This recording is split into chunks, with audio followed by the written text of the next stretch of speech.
నేను తప్పు చేస్తున్నాను, నా ఆలోచనలు పాడు చేసుకుంటున్నాను, నేను అపవిత్రమైన వాటిని చూస్తున్నాను, నా మనస్సాక్షిని కల్మషం చేసుకుంటున్నాను, నేను నా తల్లిదండ్రులను మోసం చేస్తున్నాను,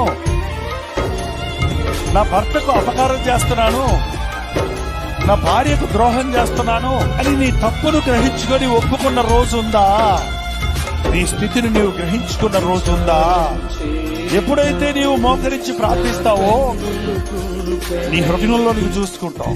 వేదన చేత నా మనస్సు మూగదై, విచారము చేత నా కన్నులు గుంటలై, వేదన చేత నా మనస్సు మూగదై, నా హృదయమెంతో అలసి సొలసి ఉన్నది, నా ప్రాణము నీకై ఎదురు చూస్తూ ఉన్నది, నా హృదయమెంతో అలసి సొలసి ఉన్నది.